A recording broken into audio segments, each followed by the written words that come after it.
Unlocked is excited about having the opportunity to interview Dr. Juanita Wallace. Dr. Juanita Wallace is a retired educator, also the president of NAACP. Thank you for this opportunity.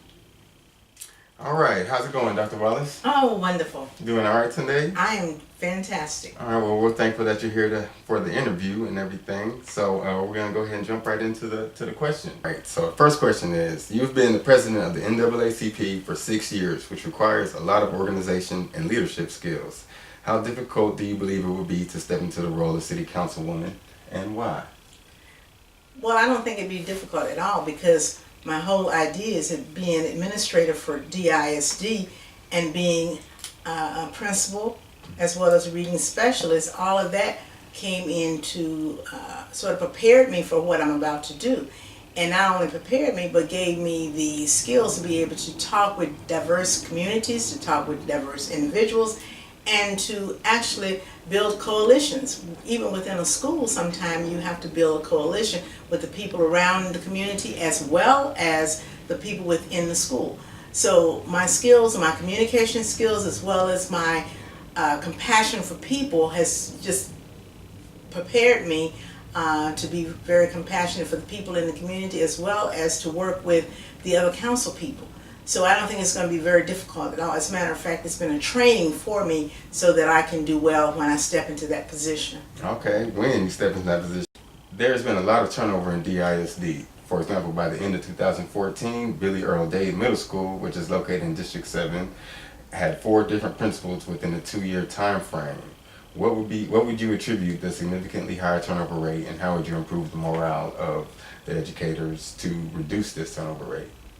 Well, I think you sort of answered your question by saying the morale. Yes, the superintendent has administrators who actually make the decision about hiring and firing. The trustees have given him that authority, and with that authority being in his hand, he has actually caused a lot of this turnover. And how can we improve this morale? We can improve it one way by finding another superintendent that is going to work with people in the community as well as work with the teachers. We have lost so many teachers and so many administrators, middle class people that have gone and living in other communities that we really do need to be here in the city, paying the taxes and living in the homes. But they've left the city because they either fired or decided that they could no longer tolerate Mike Miles, so they went someplace else. So how can we change the morale? We've got to change the administration. Okay. If the administration it stays the same, what would you suggest to Superintendent or to Mike Miles to improve his performance? He needs to probably have some kind of sensitivity training to let him know that people are people and that people have rights, and that he can't bend them whichever way he wants to. He's got to treat them just, I don't even want to say like he want other people to treat him, because I'm not sure if he understands it, but he has to treat them in a very humanistic way. So what leads me to my next question is, what do you think about charter schools? Charter schools are for students that are cherry-picked. If you take a charter school in particular, any charter schools, they cherry-pick. First of all, kids that are that have referrals, they don't want them there, they kick them out. They send them back to their home schools. They also don't deal with bilingual students. They don't deal with special ed students. So the bottom line is they are cherry-picked. They want the best so that they can say that their scores are higher. They have smaller classes and sometimes not even certified teachers. But nevertheless, they want to make sure to give the impression that they're doing a fantastic job with the small numbers and the cherry-picked students, so they can compare apples to oranges, which is the oranges being the public school. I say public school. It was good enough for me, and it's good enough for most of everybody. So I say public schools. Okay. All right. So what they're doing with the charter schools is they're cutting the education for the general population, like the general masses of the people. Absolutely. And then the other thing is public schools receive funds, and the funds are used for the students. Charter schools receive funds, but most of the money goes to the owner of the charter school. That's why we have charter schools close up, because they spend most of the money, put it in their pockets, and then they'll have money to pay the teachers and to buy the food or to buy the books or whatever they need for the students. So you call that a privatization of education? Absolutely. Okay. Once elected as council person, how would you improve the education for the general population, the people at the public schools and everything? Well, you know, the city council does not have a direct link to the public school. However, the mayor has tried to jump lanes and get involved in the public schools when he tried to actually bring a charter district to the, charter school to the district. But if you look at the charter for the city council, you can see that we really do need to stay in our lane. But now what we can do is to make sure that we're paying workers living wages so that they can be able to support their children, so that the children, when they come to school, are not hungry. Because in DISD you have homeless children, and then you have the children that are without food. Sometimes people within the school pack lunches for the kids to take home with them over the weekend. So I would say the city can play its part by making sure they hire people, make sure that they pay the people fair wages so that they can support their families. And my position on that is no home rule, no charter district. This is the efforts to revitalize South Dallas. How would you help beautify the community? Right now there's processes being put in place to where they're upgrading and in placing moderate to low income housing affordable for people to move into and everything. How would you boost that even more so? Well, one thing, I believe in moderate to low income, but I also believe in mixed income homes. Because if you look at moderate to low, you're talking about labor kinds of employees. But if you're talking about teachers and administrators, that's a little higher. So we need to have homes that's going to be available to every different class of people. And I don't like using class. What I really want to say, income people. If a person is making $200,000, they can afford a home that's a little bit different than a person that's making $50,000. So we need to have homes available for all different levels. All right. Diversify the living situation. Absolutely. How would that stimulate the economy and as far as improve the living conditions for the community as a whole? If you're living in a $100,000 house or $200,000 house or any house and you own it, you pay taxes. And the taxes are used to support the police, the fire department, and yes, our libraries and other public kinds of facilities. So keeping with improving the community, there is a lot of drug use in District 7 and an alarmingly high rate of STDs and disease infection. What type of push would you be able to give to encourage those to get tested and get treated once? Well, there's a two-pronged thing. The way I look at it is awareness has to come first. You have to have forums, you have to have clinics, you have to have opportunities for people to learn and to understand that I need help. And once they understand that they need help, have the services available to them. That's for the people that have health problems. But then the other side, the two-prong, the other part of it is the drugs. If you know of a home that is actually selling drugs, you have an obligation to contact the police. And people within that community have an obligation to contact the police every time they see that activity going on, to build documentation that we are notifying you, Mr. Police Officer, and we want these people to be removed.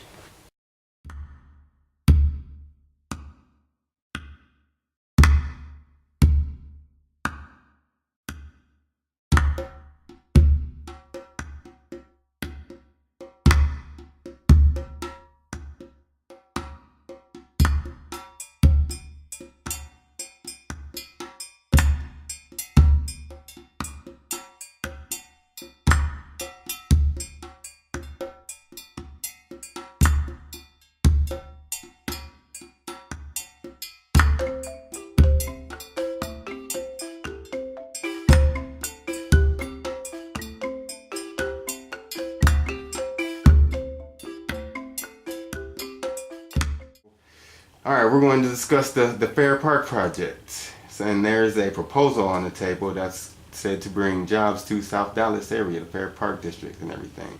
What do you think about that? And what would you do being a council person to develop that even more so? I think it's the most fantastic idea I've heard.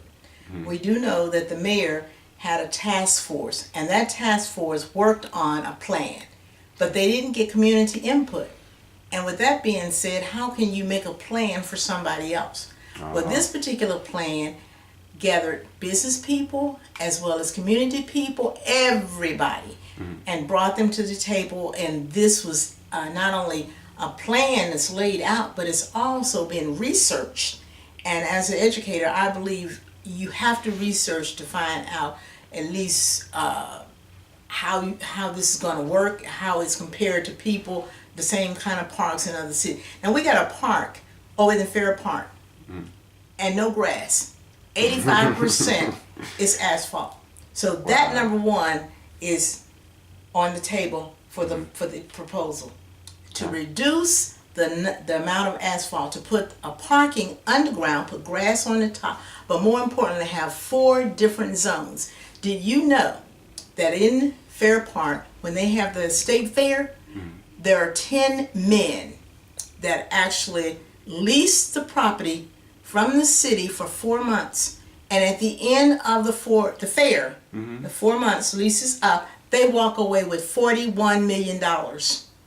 Just personally, they walk away with $41 million, and they may hire a few people to do a little thing here and there, but it's a seasonal, very short time span, and nobody else profit but them.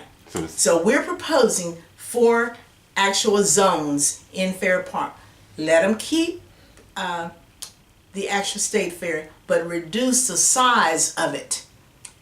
Also make sure we have, and I have to make sure you understand this, have zone number 2 would be historical education. We need to make sure we have adjunct programs there in Fair Park, so when people need certain skills, they have a place where they can go and get those skills. Our young people love computers. They love media, so we could have a computer class, computer programming, all kind of computer things going on at an educational system right over at Fair Park. We also want to have Zone 3, a multiplex.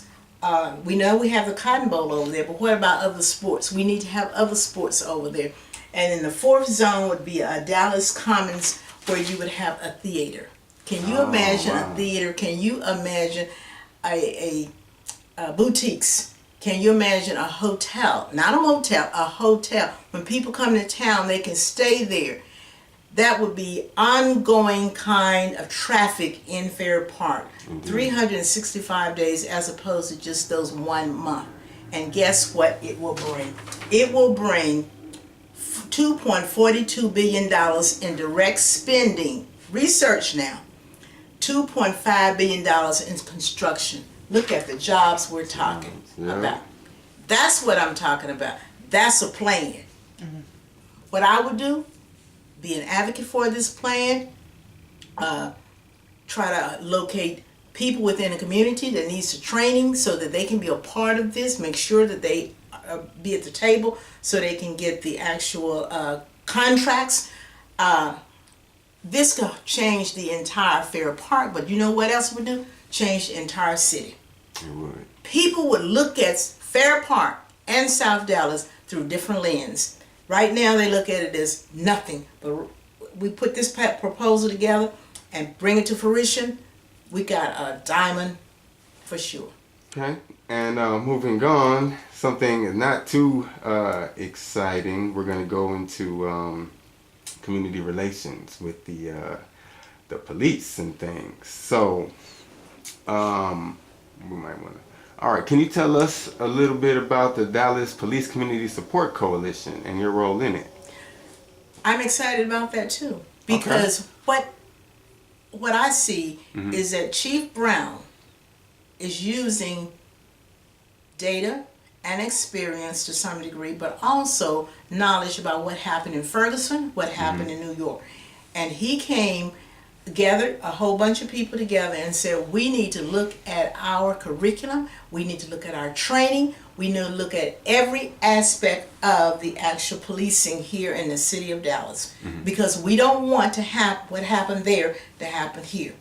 And we know we've already had too many shootings of unarmed men here in Dallas. But with that being said, that means that he's being a little proactive, and I commend him for being that way. So on the coalition, there are subcommittees, and I'm working on the subcommittee of training. Okay. And I am so excited about that. You know why I'm excited about that? Because the one thing that I love doing is talking about diversity. And when we looked at the actual curriculum that they had, it was very antiquated and outdated. And what we're doing is looking at bringing in people that have more up-to-date proven practices, good practices, but also diversity that's relevant to where we are. Here in the city of Dallas, and especially in South Dallas, we have almost every ethnicity that there is. And we need to be able to understand diversity. When you look me straight in the eye, it lets me know that you're from a different generation. There are people that when they see authority, and I consider myself an authority figure, they will not look you in the eye. They will look away or look to the side. So we have to let police officers know, as well as our youth and our adults, to know that because of our diversity, we act differently. And people have to know that. Sometimes just the way your mannerism will determine if give people one idea when in fact it might be something totally different. So you would plan on implementing some form of or a better plan for the diversity training, maybe cultural training for the police officers and absolutely. Relations to the absolutely. And we've got people from all over looking at certain things, mannerisms, certain words that we use, just the way we carry ourselves. All of that has to be looked at through the lens of an African American. Then when you are confronted by a Hispanic, you look at them differently.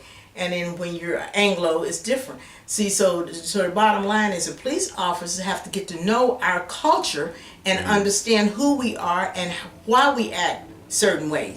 Then they won't be so apt to try to shoot us. They'll just say this is part of their culture, or this is the way they act, as opposed to they're being obstinate or they're being rude or whatever. Okay. So as a speaker on diversity, how would you balance that cultural training and between actual training and being able to relate to different ethnic groups, as opposed to more stereotypical views, which could be easy for other people to fall into? The other suggestion we brought to him is to have police officers assigned to certain neighborhoods, and they get to know you as an individual. A police officer or police officers that know me as Juanita Wallace, they're going to treat me differently than if they just see a black woman. You see? So if they're assigned to a certain neighborhood, then they get to know individuals and families and people. And then the other thing is officers that have come from these smaller towns and are living here in Dallas, or maybe not living, traveling here, they've got to understand that their way of thinking about blacks has got to change. They've got to change. As a council person, what would be your approach to the anger in the community already over police violence and what some would call police terrorism?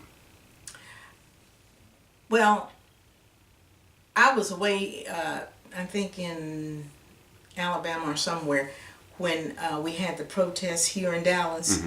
And when I saw it, I realized that the anger that was stirred by the actions of police officers in Ferguson had spilled over into Dallas. And with that being said, that was just about the time or a little after when Chief Police called. But before he called me, I went to him and I sat down and talked with him about the biases. There is a test that you can give officers or anybody, and it's called testing for the unconscious biases. We all are biased in some areas, but oftentimes you have police officers that come from these small rural towns. They need, before they get hired, they need to be vetted to find out if in fact, if they're marginalized or if they can change or if they need to go back where they came from. Most people have temporary amnesia. And because they do, they can flare up in a minute, but in a little while, they get, like I said, amnesia. They sort of forget it, and they move on. So right now, in the city of Dallas, we don't have any flare-ups. Now, something going to happen tomorrow, and we'll have a great big flare-up. But what can I do? I can talk to the people that are flaring up, because young, middle-aged, and older people know me. And I can recall when I went on TV and talked to the people when there was a great big flare-up down on, I think it was Bear Street. I can't recall exactly. But I went on TV and I told people that we have to wait and get all the facts before we act. Because if we act without the facts, then we're going to be making as many mistakes as the police have made. And that sort of calmed people down. And of course, the police chief came on, and a couple of people called me and appreciated me for getting on there trying to calm people down. Because see, when you don't look through or realize what you're doing, and you're just reacting, sometimes you make an awful mistake. And you have to be able to just calm yourself down and work through it. It might not be the most comfortable thing for you, but you still have to do it. And as adults, we have to be able to control ourselves. Right. So what would you suggest as far as the anger and that energy and what you call the flare-ups being used more constructively or being used to progress the situation? What would you recommend in that area? Develop some kind of groups where you can go and talk it out, write out what the problem is, write out how you think it can be solved, and then present it to somebody that's going to listen to you. Because let's just just think about it. Going out burning up somebody's building is not the answer. Going out beating somebody else is not the answer. So the only answer has to come from within you, but it has to be something that's constructive. Okay. So what would you say to an organization that's maybe that's felt that they've exhausted these avenues of reconciliation, of trying to help the situation? They've wrote the letters to the senators and state representatives, and tried to have meetings and things like that, and they won't respond. And I'll say there's been letters. I know of a group that's wrote plenty of letters at different times talking to Bernice Johnson, and she has yet to respond to any of their request or hear anything that they had to say.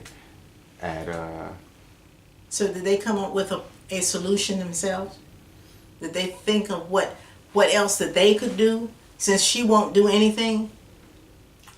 Yeah, that's what I'm asking. Like, what would you suggest to that group as far as trying to, let's say, like what would you say to organizations in the community?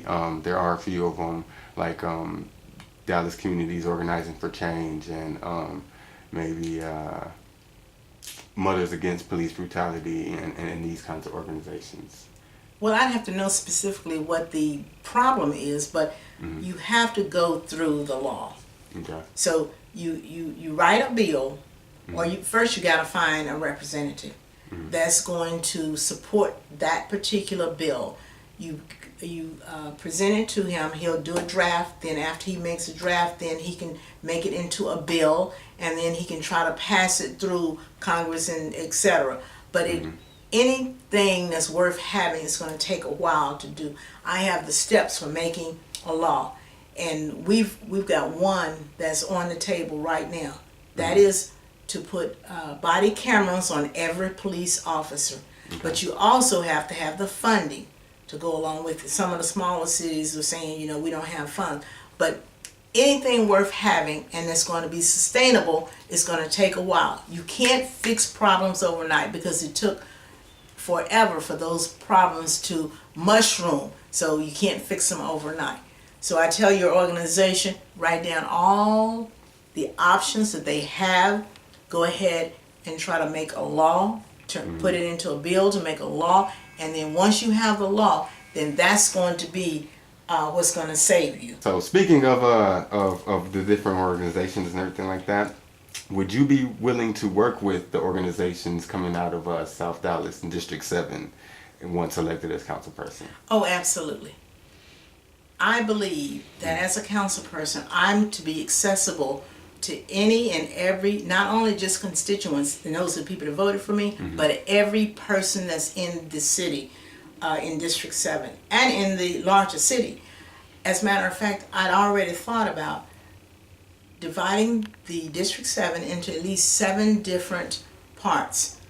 And as I see it, Ferguson is one, then you have South Dallas as a second, and then you have Buckner Terrace as the third. Okay. These communities vary so much until they would need special attention. And I can see where I wouldn't want someone in South Dallas to drive to Buckner Terrace and of course Ferguson, vice versa. So I would meet them where they are. Not only would I be there, but I would want to bring some staff people with me from the office area so that if they have questions or they need something answered that I can't answer, that we'll be able to give them the answer. And if we can't give it that night, we certainly will be able to have experts to find out what they need so we can get it taken care of. Yes. Okay, so accessibility is important to you. Very, very important. Okay.